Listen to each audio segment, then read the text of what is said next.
That it's not just me, it's like this whole experience with everybody. All right! That's my dad. Thank you so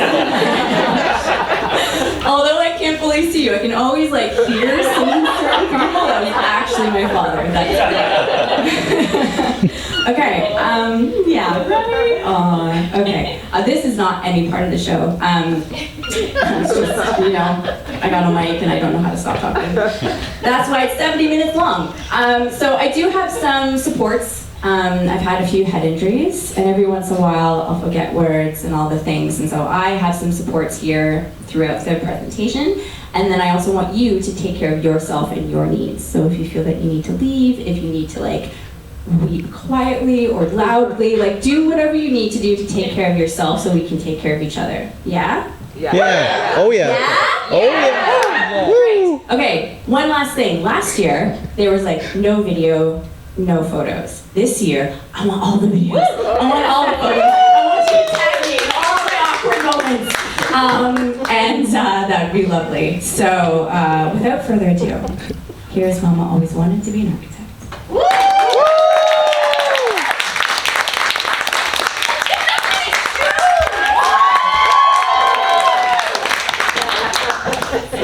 They are absolutely part of the show. Okay.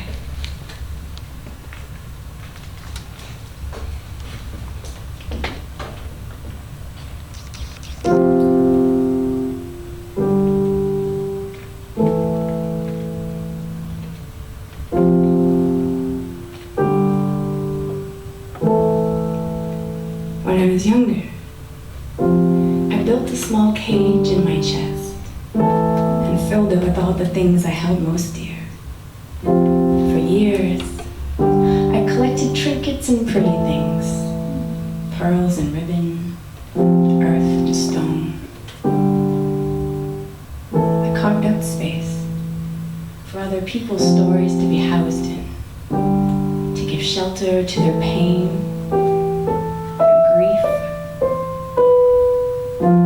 their pleasure, their joy, all the bits that made them more animal than human, more godlike than mortal,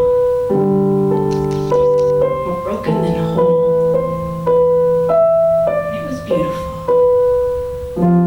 When I met you, I too placed you deep in my chest. You nested quite comfortably there, as if you always belonged. And though you seem quite content, I fear the day will come all too soon when you elect to just fly away, taking with you the very best pieces of me, and I can do nothing but watch you leave.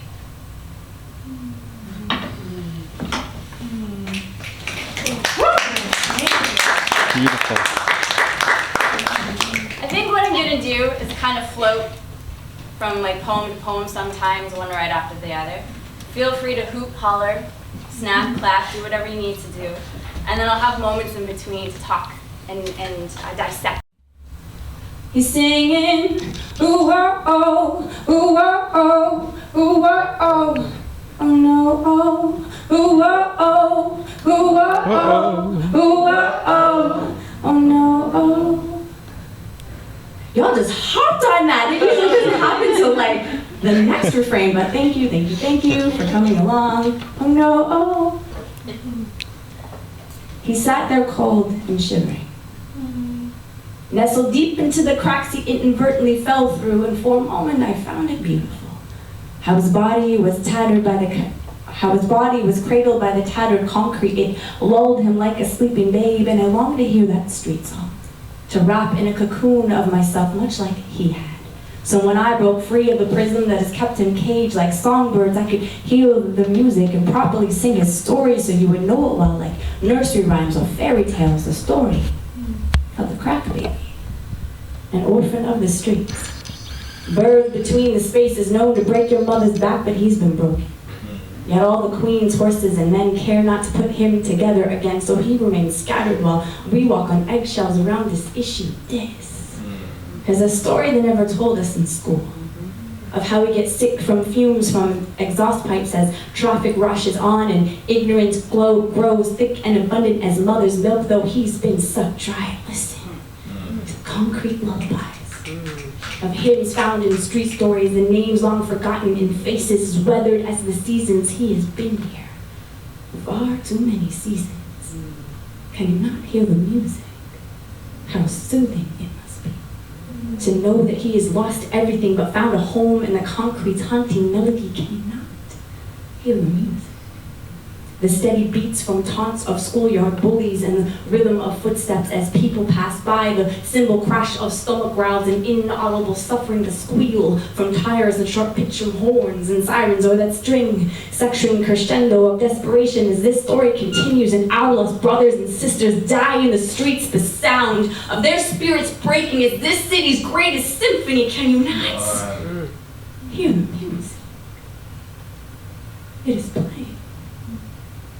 Dropping notes like breadcrumbs should you ever find yourself orphaned or broken, needing a song to mend you and a path to guide you the way home.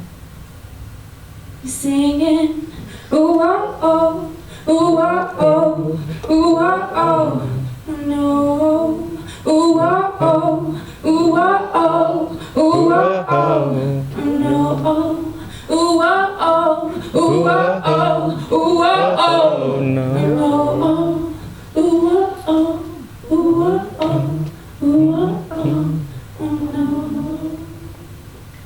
The jittery jabby man is making people nervous.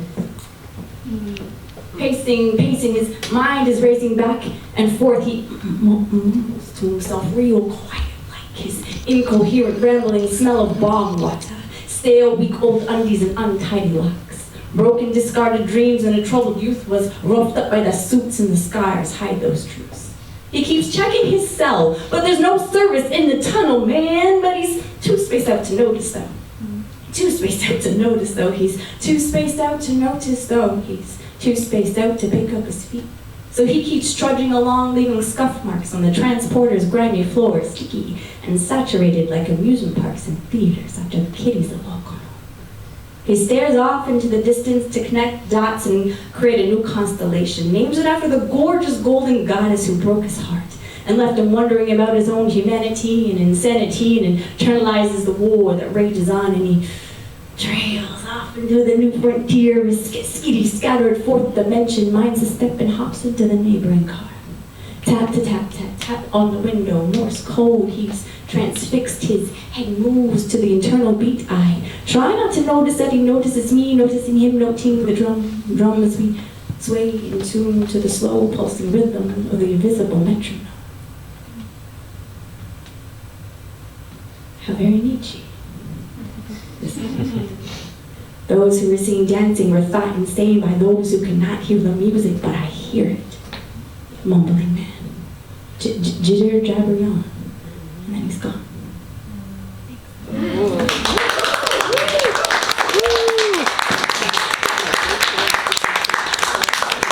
I like all the You know when like shit lands for someone, you're like It's like, okay, you got that like scrunched up face. And it's like, anyways, I love it. It's good.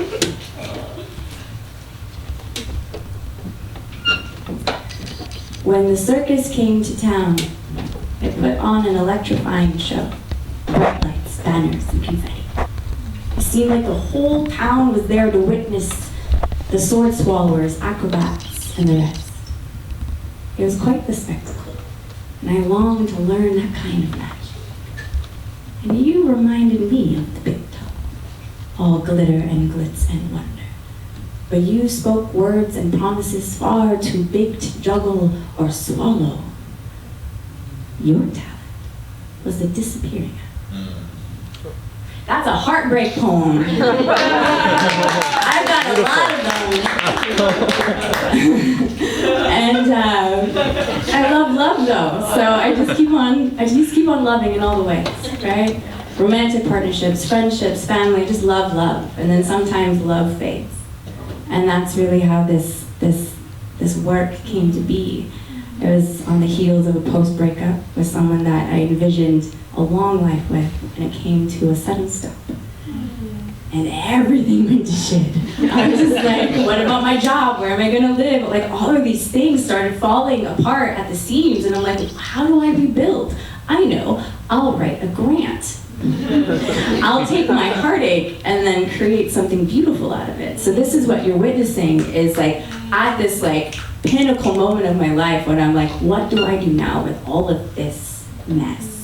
I took the heartache and I took the experiences of myself and what I viewed around others, and then I created the show as a means for me to heal and rebuild my life, but hopefully also to inspire others to rebuild with whatever's left behind.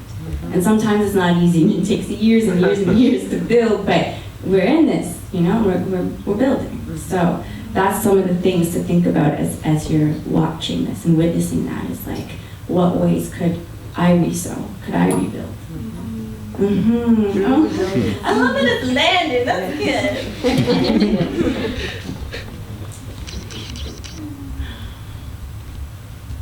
Fight or flight mode. Should I stay or should I go? Fight or flight mode. Should I stay or should I go? Fight or flight mode. Should I stay or should I go? Fight or flight mode. Should I stay or should I go? We slip into these routines as if they're a new pair of shoes. Literally a new pair of shoes. Familiar with that unsettling feeling, knowing the left foot is slightly longer than the right, so it never quite fits. Not a perfect match.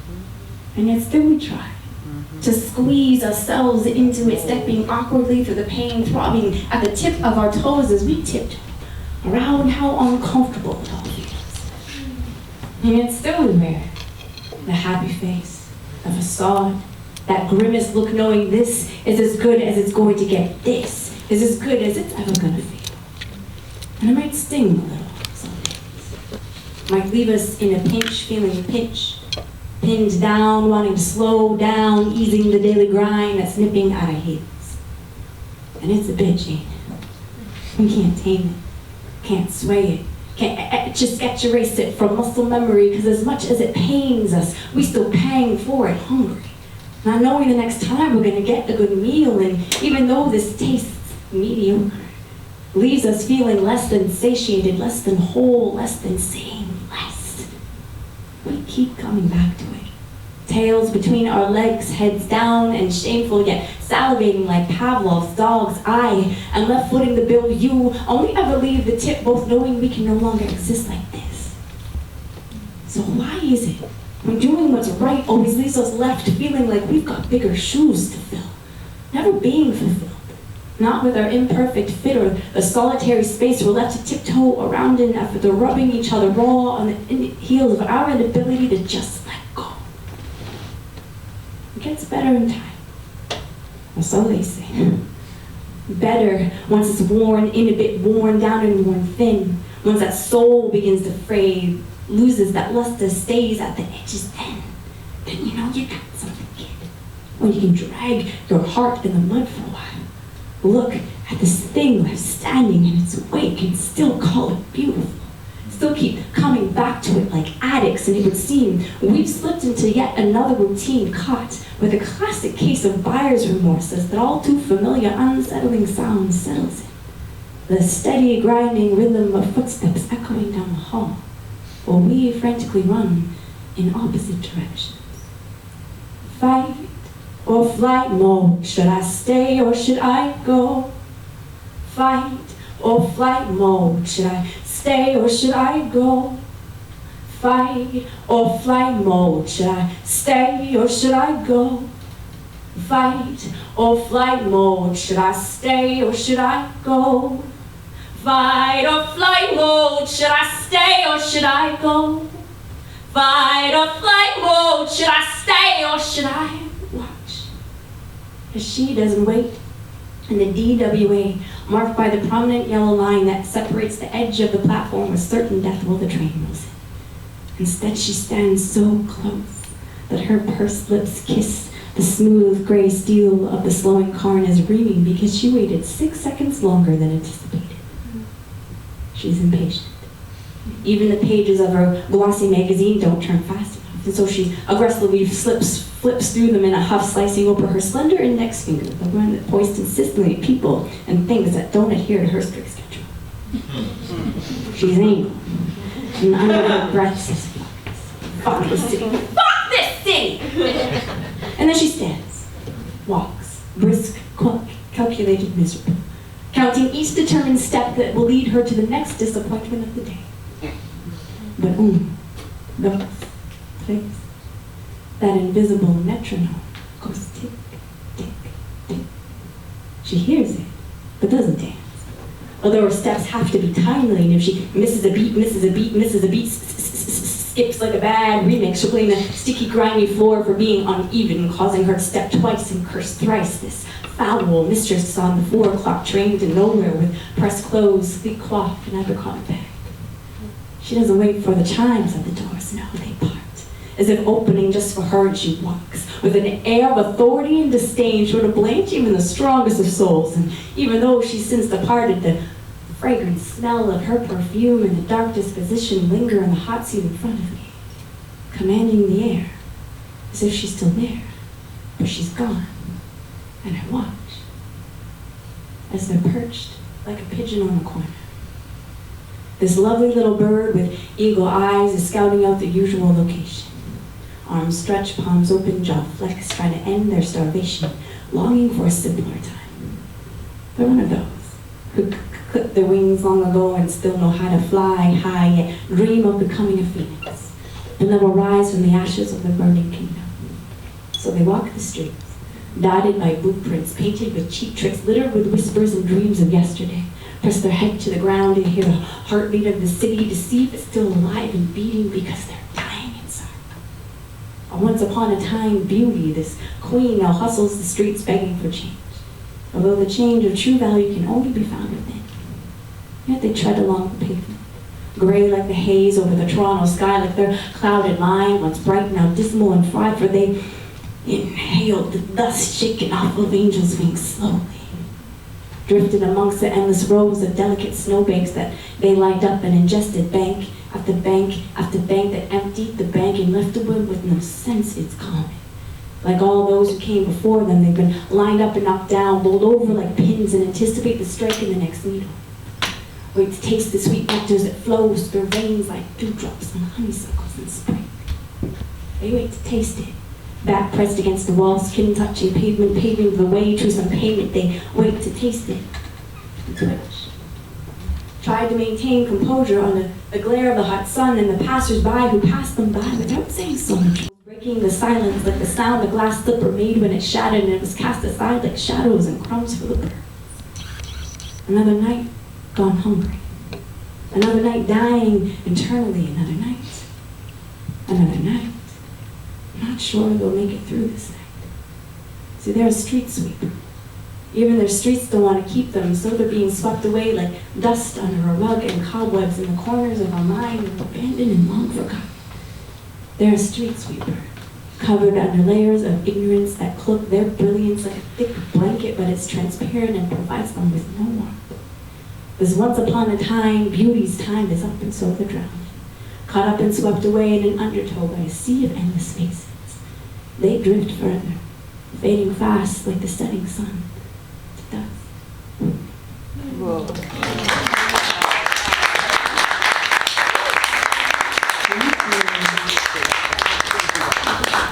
He's tiny.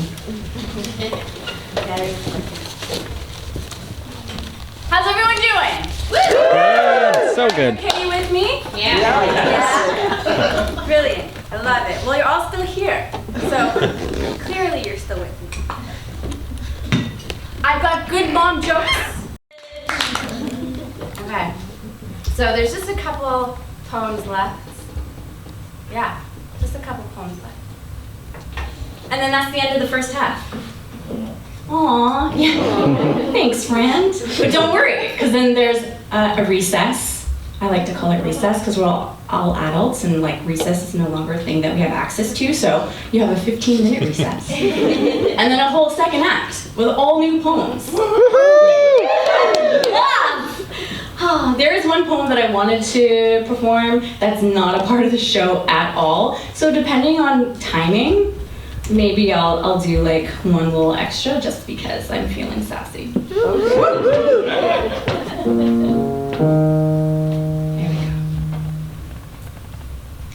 The ancient Romans built the greatest masterpieces of architecture, their amphitheaters, for wild beasts to fight in.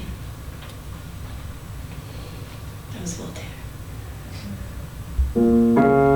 Don't close your eyes, open your mind, feel justified to put up a fight. They'll try to use you, claim and abuse you, feel justified to put up a fight.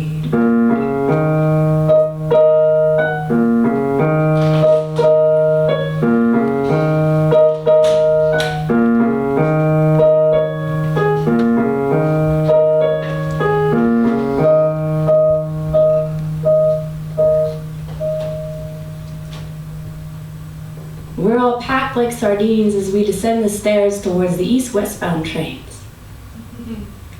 I never did like the smell. True story. Never did like the smell.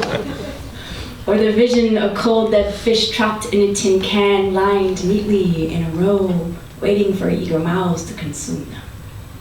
I never did like the smell. We move molasses slow and shift uneasy like a herd being lured towards slaughter as we arrive at the entrance of the Bloor Danforth subway line. The large columns remind me of molars. The exposed wires on the wall resemble bathing filters in the mouth of the mighty whale. The herd hears the foundation creak and moan, mistaking it for transit systems and pipelines. I know it to be the distinct gurgle of stomach growls in the belly of the beast. Our tin can arrives. I never did like the smell. Inside, our conversations and expressions are frozen like emperor penguins fighting off the Antarctic wind. The man in the pea coat bears a likeness to them. He too wishes he could fly but remains grounded though he's always losing his footing. You see, this city has a way of making animals out of everyone. The woman in the yellow dress is a gazelle. The woman on her right, a cougar, the man to her left, a jackal. It is rare not to see these animals tear each other apart from limb to limb, but then again, it's usually peaceful at the watering hole. Even predators need a reprieve. The buzz of the excitement from the swarm of school children breaks the tension as the sharks and eels look past busy worker ants in blue-collar attire. In the animal kingdom, there's a hierarchy. Some are viewed lower on the food chain. Our species is no different. Even in summer, people get stupid horny. Shout obscenities like they were mating calls at a car windows. Vulture eyes scanning crowds for slim pickings till they find something to feast on. Then they fuck hard and steady, deciding it to best spread love like seeds or gossip instead of not experience any at all. But we can learn something from the ram's display of affection, how sometimes we need to know pain and humility and defeat to experience love, even if it kills us. The tin can cracks open. Its distinct metallic ring lingers in the air as I file out and more file in above ground.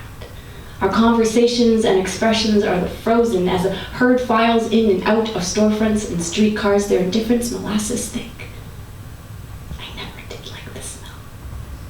As the evening sun prepares to make its descent, vultures and jackals pass, busy worker ants sigh and sirens blare.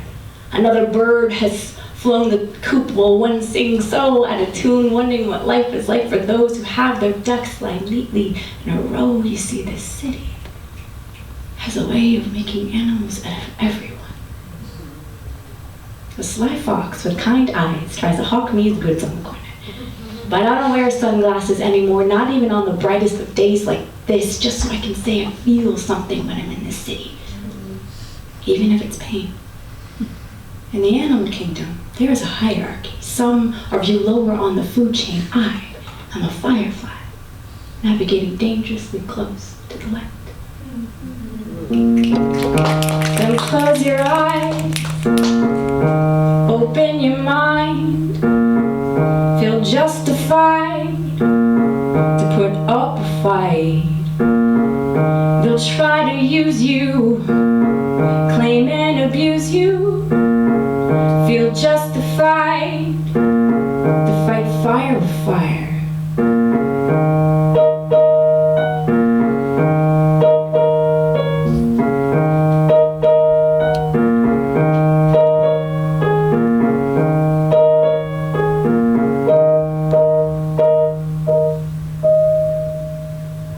Cool, thank you.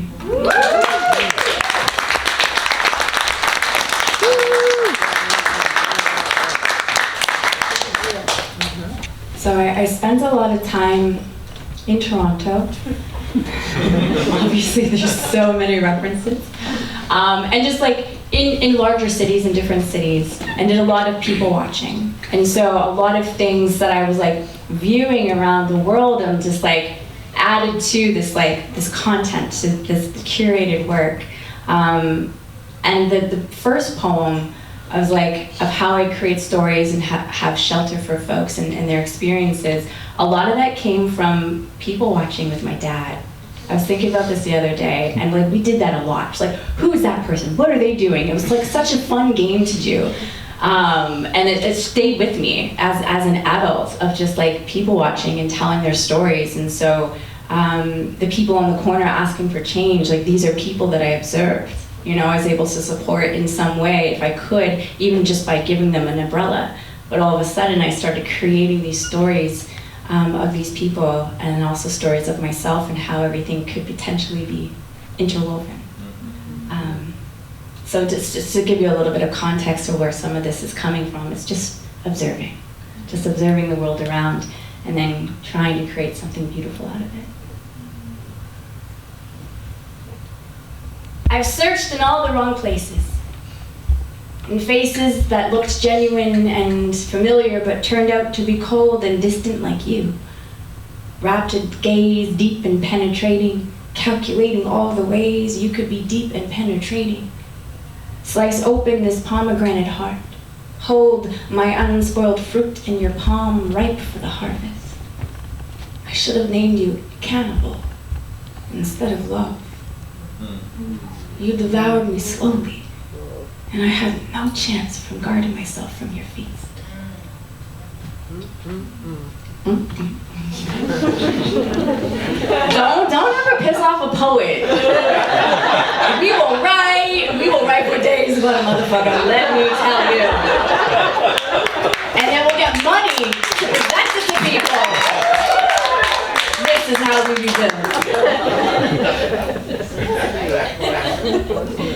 So this is the final poem, entitled "The Truth About Concrete and Skin." And I'm going to invite everyone at the end to sing along for a little bit.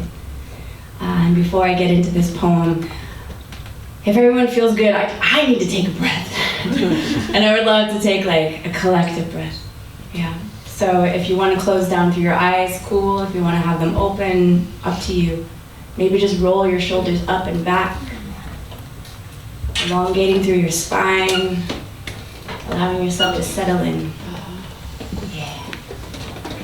Take a nice deep breath in through the nose and out. 2 more times. Breathe in and out. And on the last exhale, we're going to breathe in and then an audible sigh.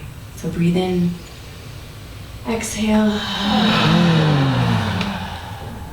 Oh, we're going to do that in the second half, for sure. You were all there with me on that one, thank you. Okay, this is the truth about concrete and skin.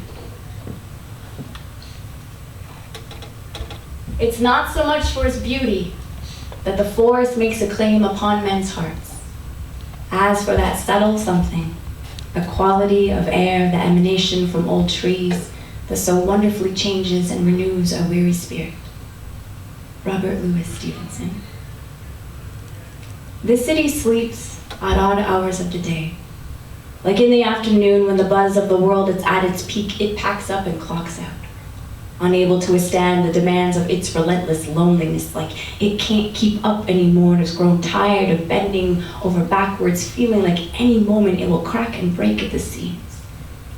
It just needs a little more room to breathe. And so the city sleeps at odd hours of the day, because the beauty that exists in its imagination is far more attractive than the reality it's faced with daily. Like it was built far too fast without a strong enough foundation to withhold the pressures of its unintentional responsibilities. So it second-guessed when it became a building, a settlement, a home. And it's strange. You once said you memorized my body like these city streets.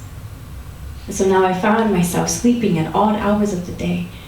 Like in the afternoon when the buzz of the world is at its peak, I pack up and clock out, unable to withstand the demands of my relentless loneliness. Like I can't keep up anymore and grow tired of bending over backwards, feeling like any moment I will crack and break at the seams. I just need a little more room to breathe. And so I sleep at odd hours of the day, because the beauty that exists in my imagination is far more attractive than the reality I'm faced with daily. Our love was built far too fast without a strong enough foundation to withhold the responsibility. So you second-guessed what you committed to when we started building, afraid to settle, becoming strangers in our own home. But in nature, nothing is perfect and everything is perfect, writes Alice Walker. Trees can be contorted, bent in weird ways, and still they're beautiful. So now there are sidewalks and streets and buildings that long to be old-growth forests, and there's me longing to be an old-growth forest, but we can be no more than what we are. And when you found me, I was bent, yet beautiful like the streets of your beloved city, the scars of my past far-reaching like the roots of the willow tree by the river. I recall the day when we sat beneath the long limbs of its shelter, and I too dreamed we would stretch onward and outward the backdrop of this city behind us, envious of all we were building together. But how things have changed. The air between us has grown thick and heavy, making it hard to move, to build, to find beauty, to breathe. Now the walls of our ancient kingdoms are crumbling. My heart is trapped somewhere beneath the rubble and the trees. Oh, how the trees have grown so goddamn tired. And we just need to put it all to rest.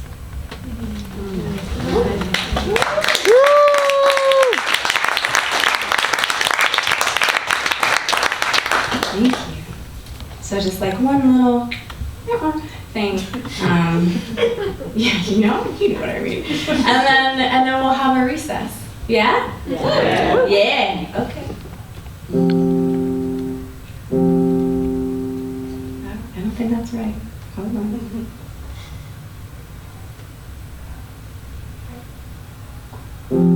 Maybe I'll just do it a cappella, sure.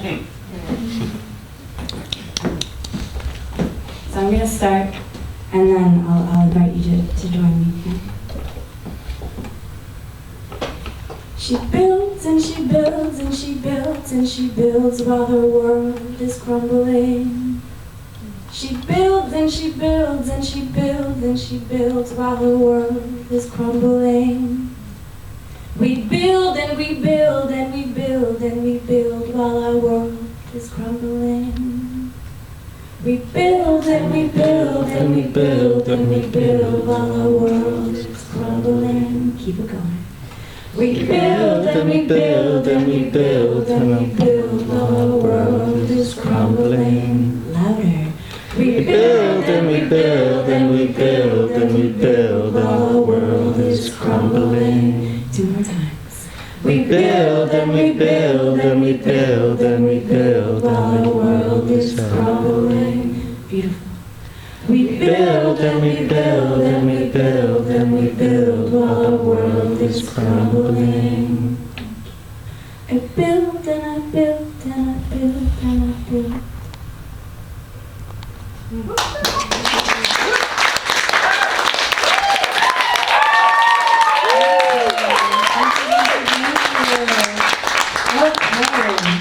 You never know. Like I was like, what does this word say? It's fine. We're all in it together. Okay. I'm gonna pop backstage and have a good cry, and I'll see everyone in about like 15 minutes. You're all beautiful. I see your faces now. Hi, everybody.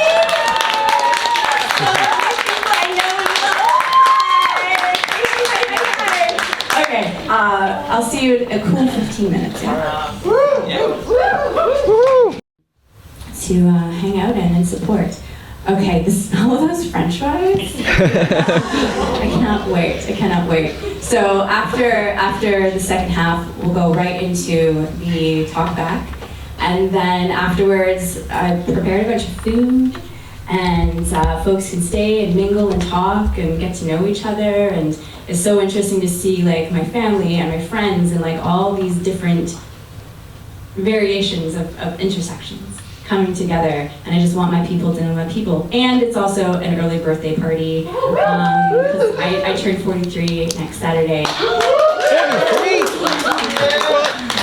And I'm also moving to Vancouver September 2nd. Yeah, so it's kind of like this, like my Virgo brain is like, I want to do all the things on the same day and have all my people together, so it just means a lot that everyone's here. And the fact that no one's been laughing about my jacket, the joke really just didn't land the way that it did last time. I tried. So someone's like, are you gonna do a wardrobe change? And I was just like, this is about as good as I get as a backwards jacket because I really love the outfit. Some jokes land and sometimes they don't. This one, not so much, but thank you for all your pity laughter. That's We noticed. Really great. You asked the question, why is it? Right, I was cold and then I forgot. You know, whatever. It didn't work, okay, I'm gonna start. It was very much on purpose. I got some laughs after the fact, so that's good. Okay.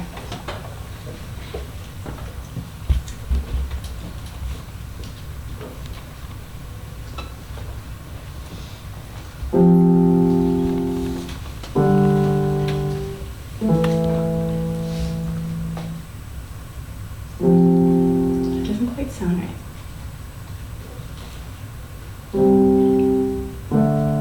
That doesn't sound right either. We'll go with this. Okay, there we go.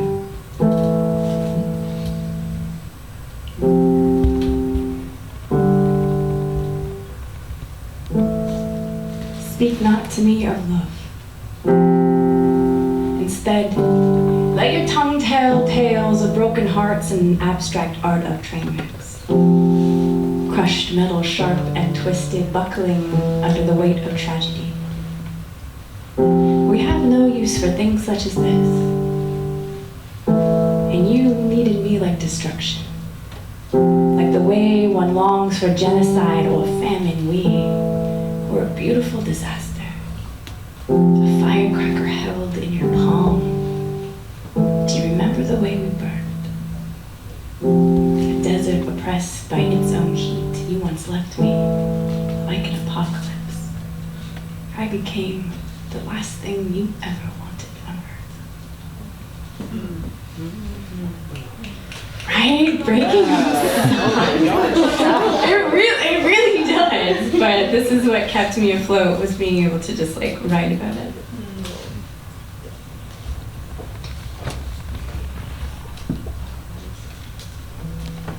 We're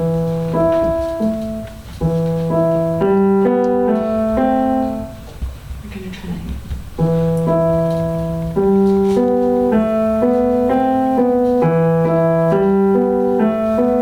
So this is the title home to this whole show. This is Momma always wanted to be in a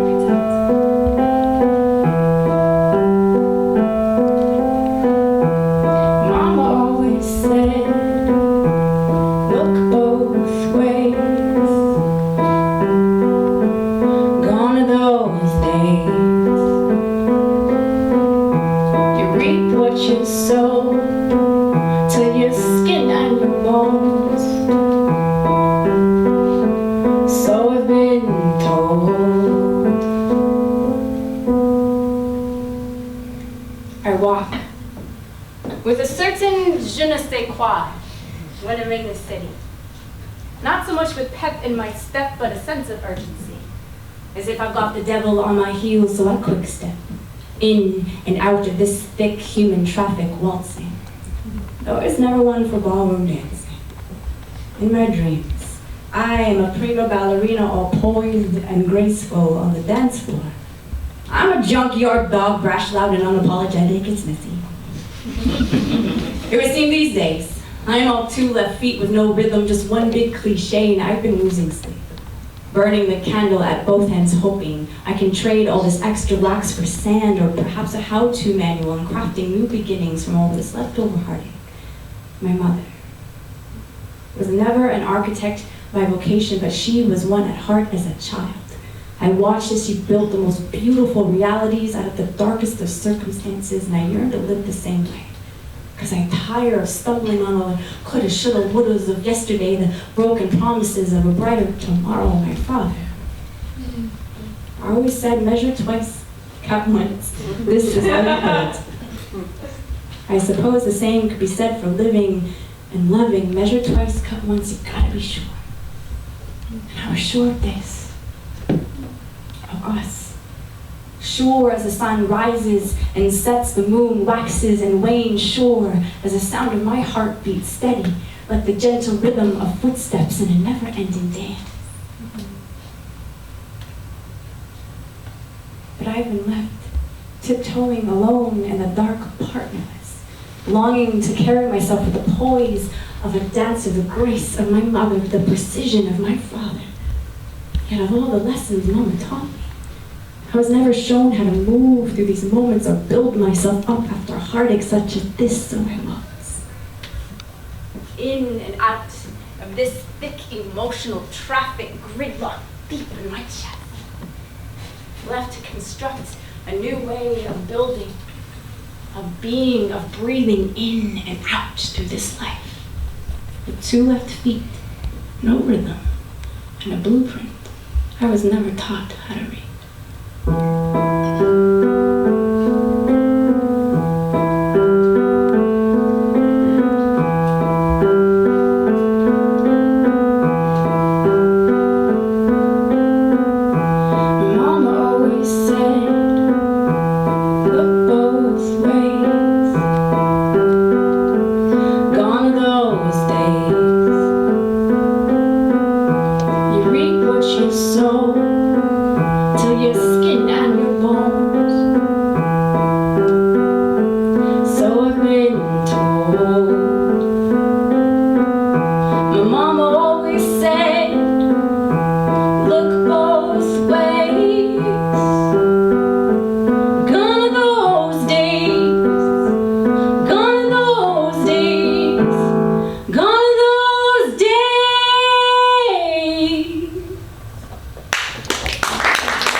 So thank you so much.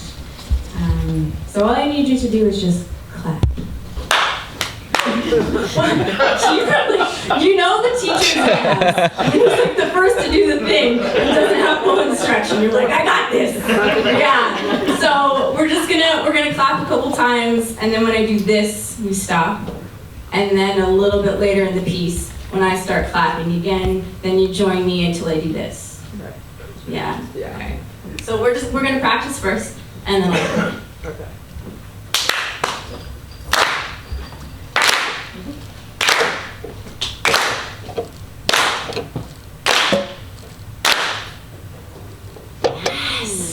The last audience, which I loved, there's always the one, but you were on it. Okay.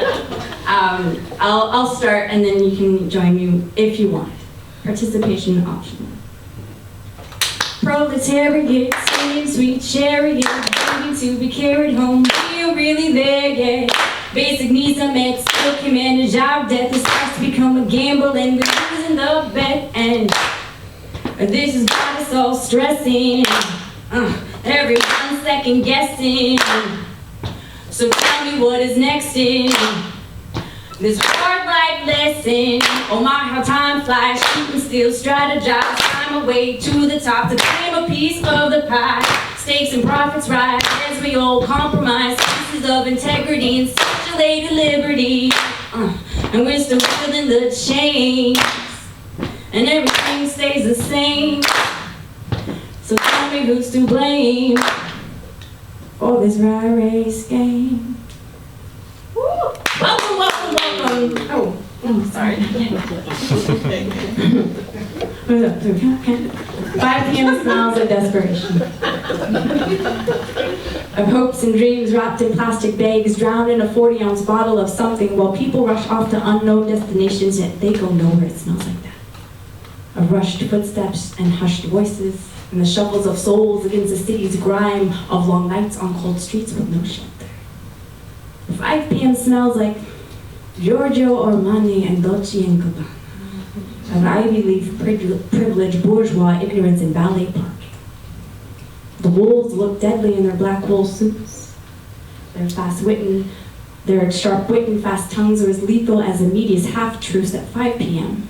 This city smells like distinction, a segregation and determination, of fear and sweat and piss stains from the struggle, while they huddle like sheep to keep warm and wait for the shepherd to lead them home at 5 p.m.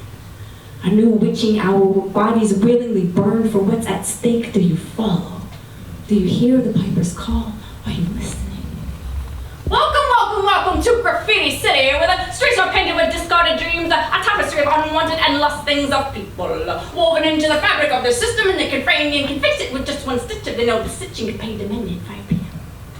Wolves sell their solutions like street vendors and pretty pre-packaged prescription bottles and social welfare checks where none of the recipients fare very well socially, so check your emotional and mental state at the doors. No programs to tend to these wounds anymore. Can you smell it?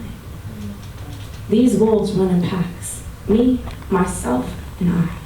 And they will sell your soul if you're not watching. So warily watch which way the wheels are turning before they tell you the time, tell you how many paces to trudge until you're consumed and lose your damn mind of the years spent on a revolving production line. 5 p.m. We've built our hearts and homes with matchsticks, waiting to be set ablaze so we feel warm again. Because their cold intentions pierce through souls faster than this harsh Canadian winter can. And they will knock you down if you're not prepared for the blow. Sitting on street corners waiting for the blow, fist raised in a frenzy, deflecting the low blow. Something wicked this way comes when the harsh winds blow, blow, blow. Can you smell it? The scent of currency and complacency, of misplaced dreams and failed democracy at 5 p.m. I walk these city streets painted with fear and indifference, judgment and quiet resistance, and most days I keep walking till I reach the city limits because I reach my limit. Limited by these limits that limit our potential to reach beyond the outer limits. Do you follow? If you hear the piper's call, do not listen. The big bad wolf may come along and blow your fucking house down. Do you know how the story goes? Do you know? Don't believe all you've been told.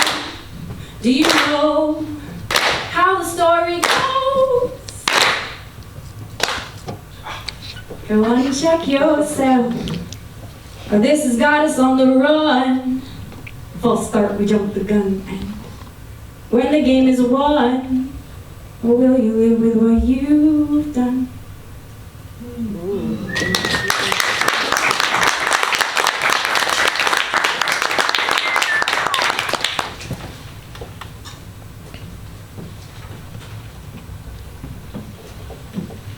How's everyone doing? You okay? Yeah. Good, good, good. Love it. He said, falling in love with me reminded him of when he was 17. A young man full of vigor and bravado as he held a firecracker in his palm, lit, smoking, and ready to explode. Eyes wide and curious, but not quite ready for the show. Such a colorful display of sparks and carnage, beauty and pain, moans and deep scars. Didn't your mother ever tell you not to play with fire? Fully aware of the reality of our situation, the circumstance we find ourselves in, all the questions, the distance, the what-ifs, our hesitation. I enter into this space by my own volition. You try to warn me. You say it will get messy. You promise me it will hurt. But know this, my heart is my own. It is not yours for the taking, thus cannot ever be broken. But my unwavering love, my fervor, this I offer you in abundance, entirely without stipulation, needing nor asking anything of you in return. But if you chose to love me also, if we were to welcome a migration of butterflies into our bellies, expose the desperate union cocooned in our bodies and as one transform, carve out a sanctuary amongst the refuse of our past failed attempts only to discover the way through has been hiding there all along in that cage. In the most exquisite of carnal dances, fucking generously, licking each other's wounds, all the while knowing full well you will one day retreat. Then let our love be rigid and brutal, battle cry frenzied and frontline loud. Let us love each other to the point of loathing, a squeaky clean 50s housewife with razor blades under her tongue, tearing into the heart of the matter till we bleed out. And they call us a work of art, Jackson Pollock, an irrefutable crime of passion splattered against the wall, soaking into muscle memory. No matter how hard you scrub, the shit stains and scars and stays. Let our love be anything but merciful. May it haunt our waking dreams, bring us trembling to our knees, crying, no more! May it be felt with the same ferocity and heat of 1,000 universes unfolding, begging for sweet and most necessary release. Let our love be imprinted deep beneath our skin, etched into our sinew and bones till it envelops us, drives us mad, pushes us to the brink. You say one day you'll break my heart. It is not yours to break. Oh, but my love, oh, how my love is yours to possess, to bend and manipulate at will, stretched out till it is no longer recognizable. So let me love you. Permit yourself to love me in return and then slay me. Leave me cracked wide open and in pieces. I am content with becoming unglued. Thank you.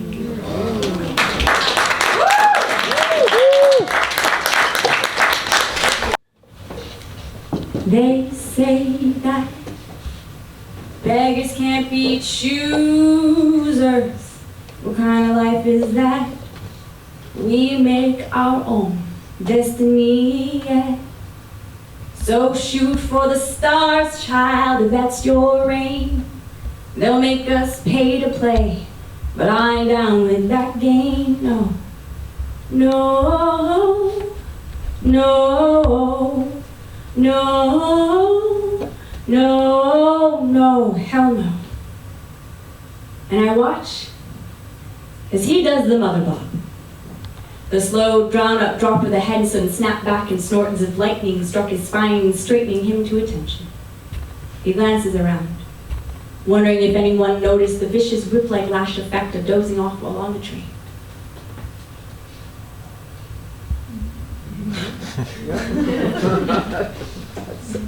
You know how it goes. He wipes the spit from the corner of his mouth with his sleeve and smiles at a lady down way who glares in disgust as a gaggle of schoolgirls giggle. Their tee-hee-hees in uniforms transmit electric volts that makes this man's other head stand attention as well, like a soldier, saluting. And I watch. The woman in the corner. The one that's on a self-destructive path now turns self-reflected, turning into the deep pools of her twisted psyche, only to find the image projected is not quite what she expected. It's clear. And yet her vision is clouded, muttered by years of substance abuse, ignoring their signs and their truths, and I watch. As a sketchy-looking man in a worn-in trench coat grabs hold of the bar touched by thousands before him and licks his hands clean. True story. Because apparently this is what people do in these kinds of situations, and I watch. As a baby cries and a mother consoles, the schoolgirls giggle and the sleepy man waits to go home to make love to his uninterested wife. No one else looks at one another. They've forgotten the day. They've forgotten how to see. And although nothing is ever quite what it seems, it would seem that the seams of the fabric of our souls are fraying and tattered in a world where nothing matters. And people pay a penny for their prayers and wait in eternity as the cost of an answer. But the drum, a non-existent sound for a song, although it's there. And there, and there, and here, and yet no one seems to care. And that orphan woman is still in the corner hot seat crying, "Please, sir, I need some more." And I feel the rhythm, but there's the door, and I'm gone. Shit. Okay, so maybe I won't play the keyboard at this, because I want to be mindful of everyone's time and Rose's time and all the things. So I'm going to skip the keyboard for this one, and maybe the last one too.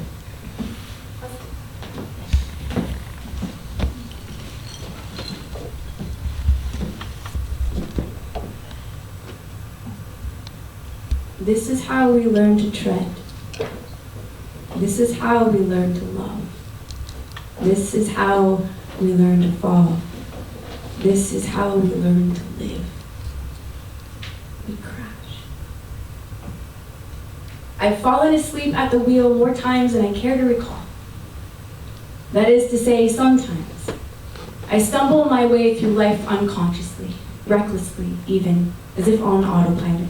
As if driving through a thick fog with no sense of my surroundings or if I'm safely between the lines. Sometimes I maneuver this vessel, this vehicle, by blind faith, hoping that by luck or by grace I'll somehow make it through unscathed. Even when all the warning bells go off and I've got both hands clutched to the wheel and the hazards are on, and the flares caution people not to come too close to this disaster, I'll make it through. The haze will lift, and I will see and know better days. I will be a better version of myself than I have been as of late. This is what I want to tell the barista when they ask me how I'm doing. But instead, I just smile politely and say I'm okay. And a part of me believes I am, or at least believes I will be. Our moment together consists of idle chit-chat about celebrity gossip, traffic, and the weather. I know, nothing. Faint interest. And all I want to say is, let's forgo all the small talk, shall we? We both see the clouds rolling in. Note the birds' hushed tones, how the maple trees quiver, and anticipation can sense the heavy stickiness of the air against our exposed skin. A storm is coming, yes. I mean, that much is certain. But tell me something I don't know. Speak to me of your righteous anger. And the last time you experienced a flash flood of cleansing tears, tell me about the moments that shape us into being. Rough stone edges smoothed by the waters of our collective consciousness, expansive. Tell me about your riots and your resistance, about your hard no's and your holy yeses. Tell me about taking flight, about finding magic in being messy, how starting over is hard and we can do hard things. Tell me about your first love, how it filled you to the brim. How you have never felt so close to bursting, how you want nothing more than the burst now to crack wide open, exposed and unhinged. I want to tell them, Vaughn said, fear hangs the fellow that ties up his years. Will you choose to live more like lightning, electric, spontaneous, fierce, the antithesis of small? Because we are not small, friends, but our experiences can harden us, cause us to steal our confidence and motions away. Become locked boxes and cabinets with busted doors and broken hinges, as if we need to be fixed. As if there isn't something humbling or desirable or natural or beautiful about being a little twisted, a little out of joint, a little less polished or pristine. As if our stories are less worthy of nothing because they don't have happy endings or beginnings. As if we are all God bodies made of stardust in an expansive, indifferent universe. So what does any of this mean or matter anyway? I want to say, let us not talk small today or speak of the weather. We can clearly see it's about to rain. Let us saturate this moment with less obvious things. I want to say, I love you. I love you. I love you. I love you. I love you in all your moments of missteps, triumphs, and of doubt. That I am you and we are they, and oh, how radiant it is. How honored I am to bear witness that this is my favorite chapter in our story. That coming home to oneself feels a lot like this. A deep sigh, a cleansing breath. I want to say this. Instead, I thank them for my coffee and I go on my way. Another true story. Trusting that I'm in the right direction as the sky opens and it begins to rain.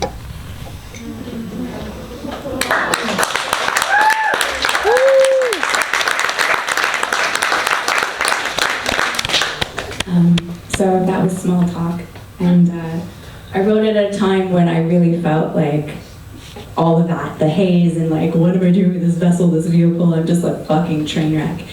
And then it just brought the show together so beautifully, because I think it speaks to a lot of our individual and collective experiences. I didn't think that was going to shake me as much as it did, but I looked at my daughter, I'm like, oh, hold it together, poet! The tears came. Okay, so I have one poem left, and then we'll have maybe like a 5-7 minute time. Believing in the work and granting me the opportunity to create this. And thanks for all of you for coming.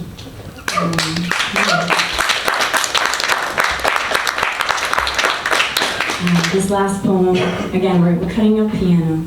I'm cutting out the singing, doing just poetry. So this is, what is the name of this poem?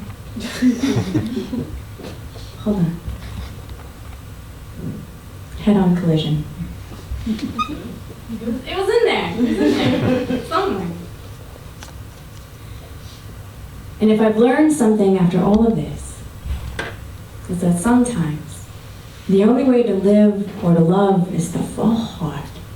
Skinned knees, scabbed hearts, broken egos type shit, the kind of hard. That challenges you to dig a little deeper on the days when we wake and don't give a fuck when we're left.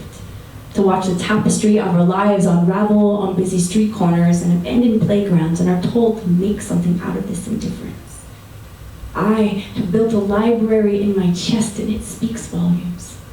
Felt the weight of bed rib cages and pearls, orphaned hearts, felled trees, and promises left to collect dust on forgotten shelves. I can tell you tales of sleepless nights, empty stomachs, what it's like to drown at the bottom of a bottle, how we're all born kings and queens, but our dominion of stars were traded for skyscrapers into an eternal sleep. I can speak to these moments that imprint upon us like meteorites. You can predict the course, but there's nothing in life's manuals to prepare us for the impact of this life. All poised with hierarchy and polite conversation will knock you down without first teaching you how to lift yourself up. Do not let it break you, for it will surely try, and try to convince you otherwise. There are two sides to these stories, two sides to every street. It would seem our street stories have become so overplayed, like top 40 tracks and member-only clubs for 20-something hipsters. This divide has got me walking a thin line, stretching like tight ropes over continents and oceans, and I'm weary of the sharks. They've been known to cut the ties that bind us and the spaces that divide us and these borders we've built upon blood, tears, and stone. So what remains? At the end of the day, when the world has fallen into shadow and all is quiet again, when our deeds have caught up with us and we're left juggling our successes and uncertainties with a peculiar amount of grace, though we never wanted to join the circus, will we discover what we're made of then? After death and taxes, loss and love, unpaid bill notices, and all this shit will we sift through the remains of our former selves, rediscover the things worth keeping and fighting for, worth living and dying for. So when we pick up the fractured pieces of our past, all the frayed edges, those parts that no longer seem to fit, we can leave our mark on the grand halls of this world and announce in some way, in some small yet significant way, we were here. only for a moment we lived. We built, we broke, we bled and set it all ablaze. And it was so damn beautiful.